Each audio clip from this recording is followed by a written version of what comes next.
नमस्कार, ईटीवी के खास प्रोग्राम अधूरे ख्वाब में आपका स्वागत है। मैं हूं महफूज आलम। विधानसभा चुनाव की तैयारियां शुरू है।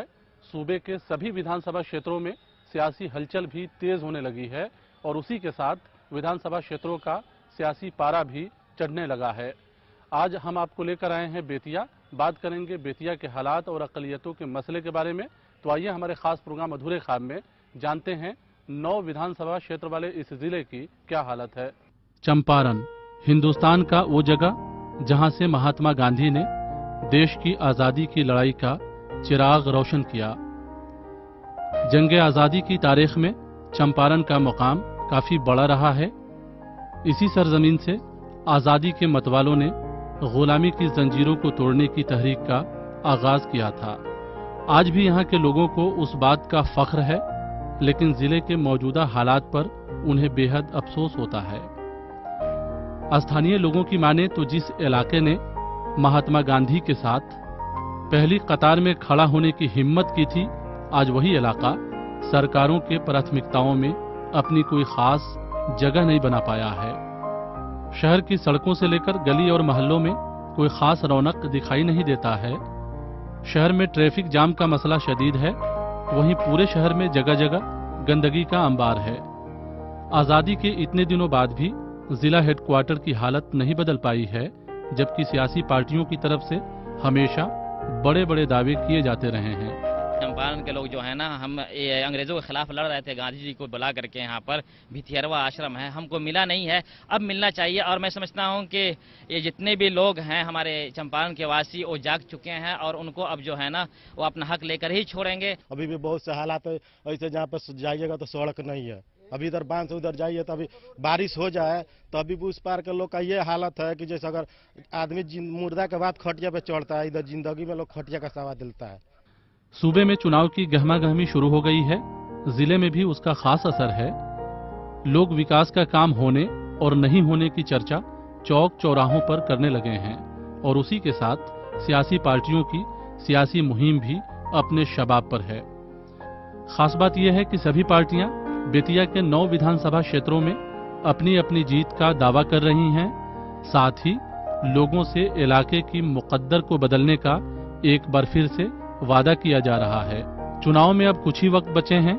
यहाँ के लोग भी कई तरह के स्थानीय मुद्दों पर सियासी पार्टियों के नेताओं को घेरने की तैयारी करने लगे हैं।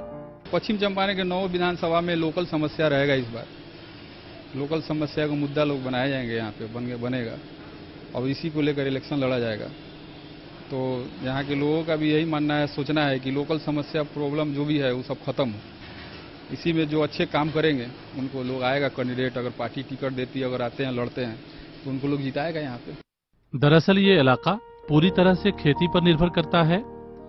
1357 गांव वाले इस जिले का बड़ा मसला तालीम और रोजगार से जुड़ा है। बड़ी आबादी खेती करती है या फिर रोजगार की तलाश में यहाँ से पलायन कर जाती है। यूं तो सभी सियासी पार्टियों ने इलाके के इस खास मसले को हल करने का बार बार वादा किया है, लेकिन कई चुनाव देख चुके लोग कहते हैं कि हर चुनाव का मंजर एक जैसा होता है, वादे भी एक जैसे ही होते हैं जो कभी पूरे नहीं होते। अब ये 9 विधानसभा बेतिया है।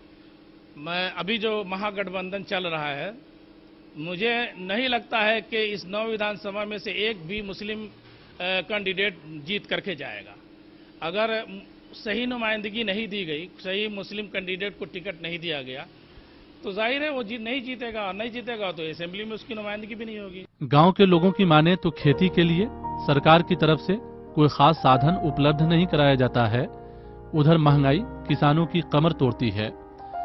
इस इलाके में गन्ना की खूब खेती होती है।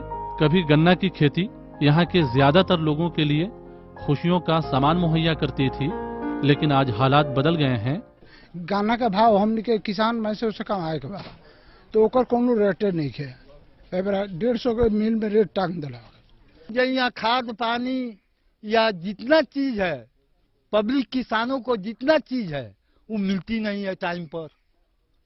कुछ टाइम ब्लैक भाव में कोई भी कहीं से खरीद कर लाता है, अपना देता है।